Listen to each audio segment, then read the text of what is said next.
Selamat siang dan salam sejahtera untuk kita semua. Perkenalkan, saya Abelianti. Di sini saya akan bahas tentang sastra lama.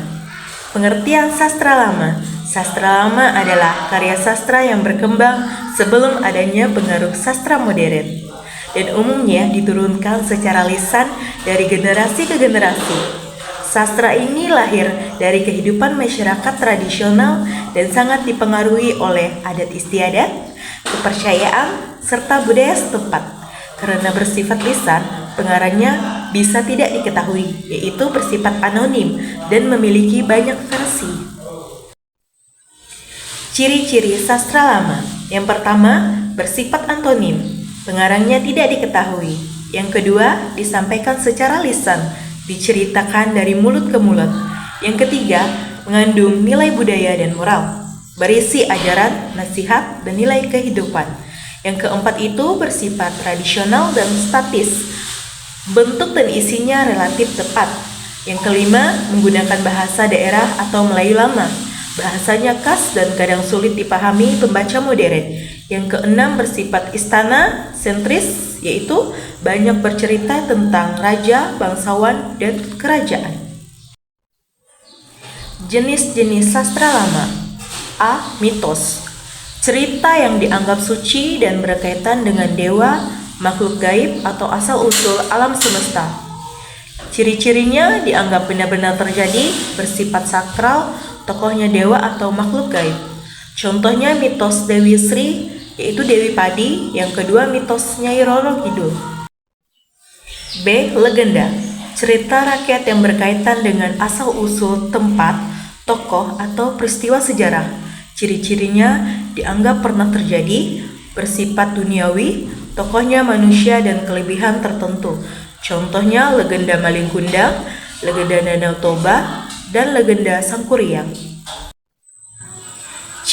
Dongeng. Cerita rekan yang bersifat khyalan dan tidak dianggap benar-benar terjadi. Ciri-cirinya bersifat fiktif, bertujuan menghibur, mengandung pesan moral. Contohnya bawang merah, bawang putih, timun emas, si kancil, dan buaya. D. Hikayat. Karya sastra berbentuk prosa Melayu lama yang menceritakan kepahlawanan, keajaiban, dan kehidupan istana. Ciri-cirinya tokohnya raja atau pahlawan, bersifat fantasi, menggunakan bahasa Melayu klasik. Contoh, hikayat Hang Tuah, hikayat Raja-Raja Pasai, dan hikayat Bayan Budiman. E. Tabo. Sastra lama yang berisi sejarah dan asal-usul suatu daerah atau kerajaan, khususnya di Minangkabau. Ciri-cirinya bersifat historis, membuat silsilah raja, berkaitan dengan adat istiadat. Contohnya, Tabo Minangkabau. F. Pantun. Puisi lama yang terdiri atas 4 baris dengan rima ABAB. Ciri-cirinya baris pertama dan kedua sampiran, baris ketiga dan 4 isi.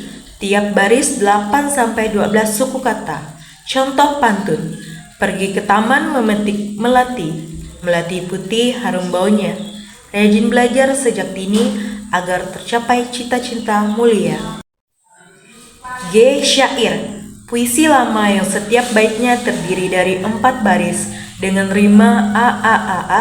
Ciri-cirinya semua baris berisi-isi, bersifat naratif atau bercerita, banyak digunakan untuk dakwah. Contoh, syair Abdul Muluk dan syair perahu Hamzah Fausri. H. Gurindam. Puisi lama yang terdiri atas 2 baris dan berisi nasihat. Ciri-cirinya yang pertama itu baris pertama sebab, baris kedua akibat, yang ketiga mengandung pesan moral. Contohnya Gurindam 12 karya Raza Ahli Razi. Barang siapa mengenal yang 4, maka ia itulah orang yang makrifat. Kesimpulan, sastra lama merupakan warisan budaya bangsa yang sangat berharga. Selain berfungsi sebagai hiburan, sastra lama juga menjadi media pendidikan, menyampaikan nilai moral, adat, dan sejarah masyarakat terdahulu.